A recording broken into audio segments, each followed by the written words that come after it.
It is well known that in the Black community, we oftentimes grow up in the church and find a support mechanism in the church. So just imagine one Sunday you're headed to church to get the good word, get uplifted, get refilled and refueled so you can get through your week. And it's offering time. And now we all know what happens during offering times.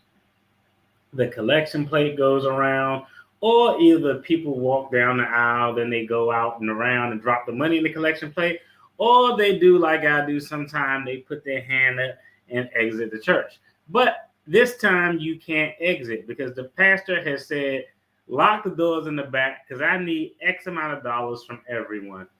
Hmm. Did that pastor just falsely imprison the congregation? In this video, we're going to dive in and talk about it. As always, I'm Marcus, a licensed attorney, where we do attorney reactions. Now, let's take a look at this video. We're going to look at the video from this pastor. We're going to read his comments related to it, and we're going to discuss what happened, how crazy it is. Let's dive in. Let's get it. I was taught a long time ago that it costs to sit up here. There's 1,000 of you. I said, close them doors. Ushers, close the doors. Close the doors. Close the doors. We all gonna leave together. Y'all ain't going no place but to the restaurant. There's 1,000 of you tonight, and those that are watching, it's 1,000 that's watching online.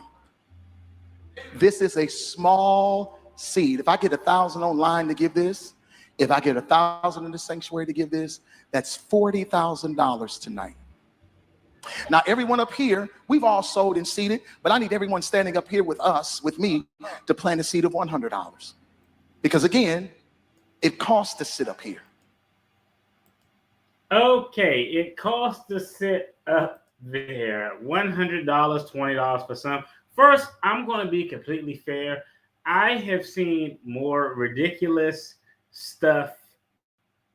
I've seen pastors ask for a more ridiculous amount of money. So, to be fair, he's only asking for $20. But $20 is a lot. We all know sometimes, a lot of people oftentimes use the church as a way to unjustly enrich themselves because the Lord takes care of his shepherds.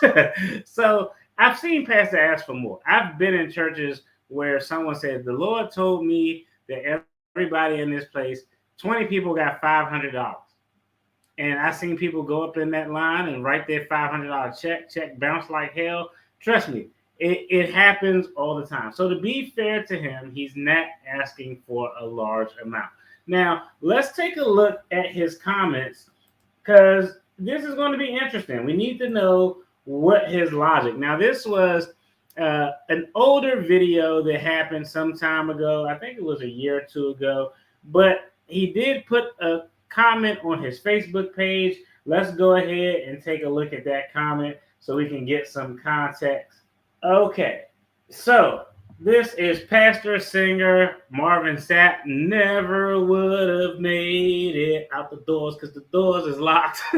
But let's take a look at this comment so we can see, if he's coming from a place of being sincere or if it's some cappage going on. All right, response. Let's add context to the clip on social media. Recently, a clip has gone viral of me challenging 2,000 individuals virtually and in person to plant a seed of $20 during an international gathering held at the convention center with over 4,000 people in attendance that evening, plus virtual viewers. In that same movement, I also challenged leadership to lead by example by sowing $100. That evening, I personally gave much more. Some have taken issue with a particular moment when I instructed ushers rather firmly to close the doors during the offering. Those unfamiliar with the church context or who may not know regularly attend worship gatherings, this has been misinterpreted as holding people hostage as well as offensive. That was not my intent. So let's talk about the legal aspects. I believe they were in Atlanta, Georgia. Generally, a false imprisonment is when you obstruct someone's freedom and or restrict their ability to move. Now, some states and jurisdictions are a little bit different. Typically, the amount of time that has to lapse for that restricted movement is really up to the individual. I can hold a person in a room against their will for 5 seconds. Does it have to reach 5 minutes for it to be falsely imprisoned? No. Just you knowing that you can't leave when you want to leave in most jurisdictions will satisfy. It doesn't have a time requirement. You have to falsely imprison somebody for 120 seconds. So now that we know what false imprisonment is, let's finish reading this to see if he provided more context.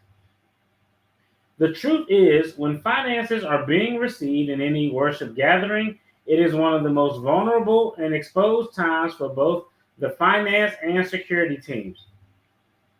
I'm going to just keep it a buck. I agree with that statement. I have seen stories where stick-up boys have ran up in churches and actually robbed people during the offering time. So, again, I necessarily don't disagree with that portion of his comment. Movement during this sacred exchange can be distracting and even at times risky.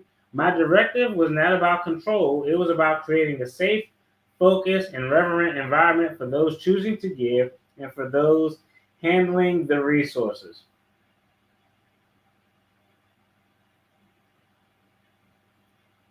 Okay, so let's talk about this. He's saying that this is a commonplace thing. It happens all the time because this is just their practice. I don't know how truthful he is being when he says that. Well, DFD, why do you think he's being disingenuous? Because of the amount of times he had to tell the ushers to actually close the doors.